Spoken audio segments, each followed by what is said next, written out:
Bonsoir à toutes, bonsoir à tous, bienvenue à CSP Time, l'émission du service des sports du Populaire du Centre pour parler uniquement du Limoges CSP. Pour nous accompagner ce soir, les deux spécialistes basket du Populaire du Centre, Mathieu Marot et Kevin Cao. Messieurs, bonsoir. Bonsoir. Au sommaire de ce numéro de CSP Time, nous reviendrons sur les deux derniers matchs du Limoges CSP. C'était samedi à Strasbourg et mardi soir à Beaublanc contre Le Mans. Ensuite, nous débattrons sur la nécessité ou pas de prolonger d'ores et déjà Mehdi Mari au poste d'entraîneur. Le troisième quart-temps sera celui de l'interview décalée.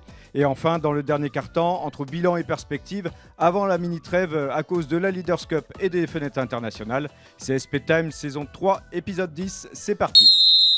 Alors messieurs, on commence tout de suite avec les deux dernières rencontres du Limoges CSP, 2 matchs en 3 jours.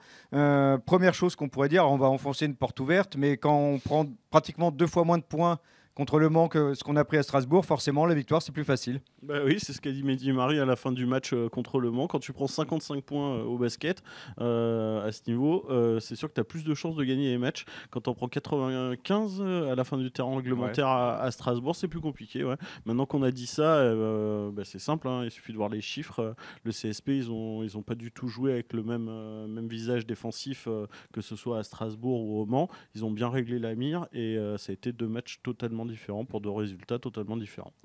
Ouais. Il avait annoncé, Mehdi Mari voulait faire de la défense sa marque de fabrique, un peu la marque de fabrique de cette équipe. On a l'impression qu'il est en train d'y arriver quand même. Justement, je voulais rebondir sur ce que disait Mathieu. Il a dit en conférence de presse après le match du Mans que le match de Strasbourg lui avait sans doute permis de gagner Le Mans. En fait, le match de Strasbourg, ça a permis de montrer aux joueurs du CSP que s'ils ne défendaient pas, ils n'y arriveraient pas. Ils en ont eu la preuve éclatante en acquérant 100 points, 105, c'est ça au final, ouais, 105 points. Ouais.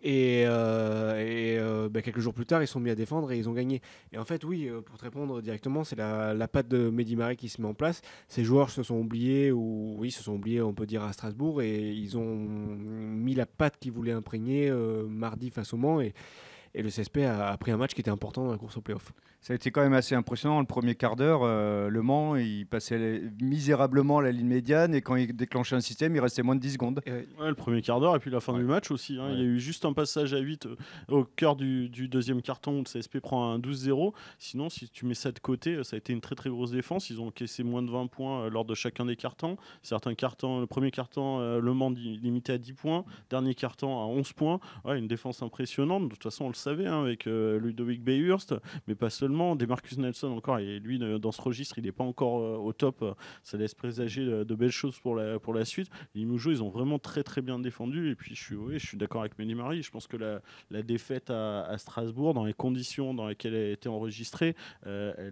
finalement elle a été salutaire. Hugo Invernizzi dans nos colonnes avait passé un petit coup de gueule et tout, il avait dit des cas de vérité. Je pense que CSP ils avaient fait fausse route à Strasbourg, peut-être qu'ils s'étaient cru arriver ou je sais pas, mais en tout cas, ils ont bien rectifié le tir face au Mans.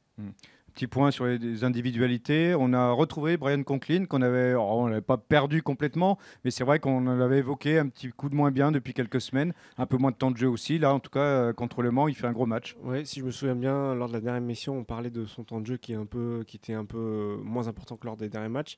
Brian Conklin, mardi face au Mans, je le dis de tête, mais je vérifie, il a marqué 17 points. Il n'avait pas marqué autant de points depuis la 10e journée au mois de novembre. Donc ça remonte à, si on calcule bien, au moins 4 mois. Donc oui, Brian Conklin face au Mans a été très intéressant, notamment offensivement. Je crois qu'il a rien raté, il fait 7 sur 8 au shoot.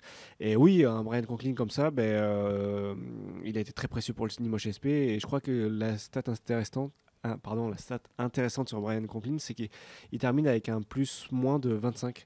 C'est-à-dire que lors de sa présence sur le terrain, le Limoges CSP est passé à plus de 25 points.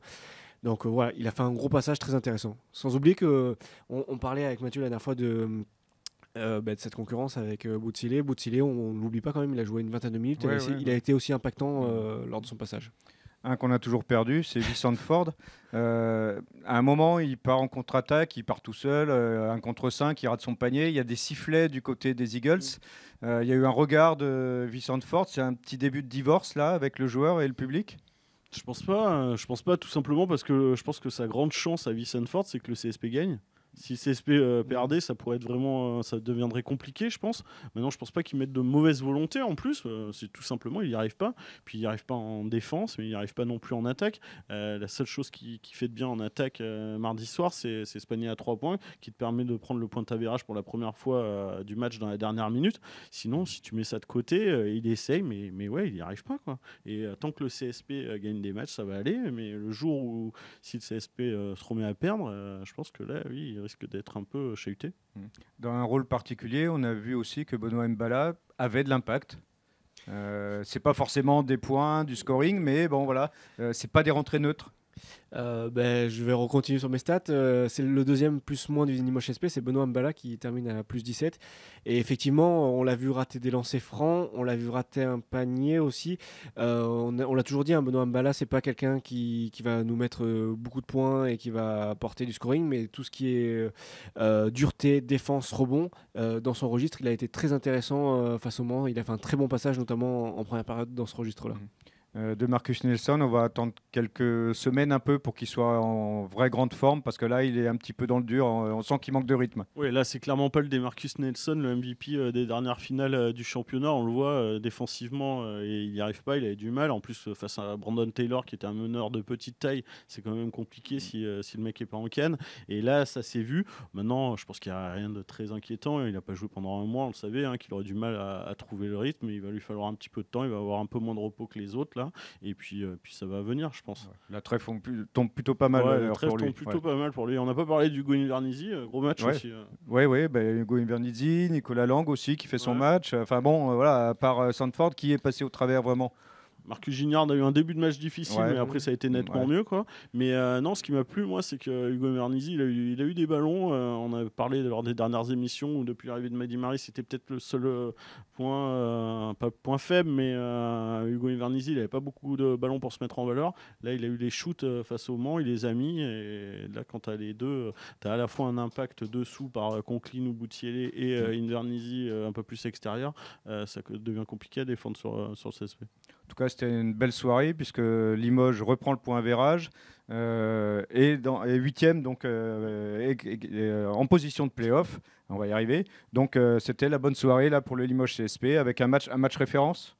Ah ouais, là je pense qu'on peut parler de match référence. Clairement, quand tu laisses Le Mans, une des meilleures attaques du championnat, à 55 points, tu peux parler de match référence. Et en plus, on peut ajouter, comme un bonheur ne vient jamais seul, la petite défaite de Nanterre à Orléans au buzzer, qui fait bien les affaires du CSP aujourd'hui. Bon, ben voilà, donc que des bonnes nouvelles, ça nous change, parce qu'on a eu des semaines un peu difficiles, on n'était pas habitués. C'est la fin de ce premier carton, merci messieurs.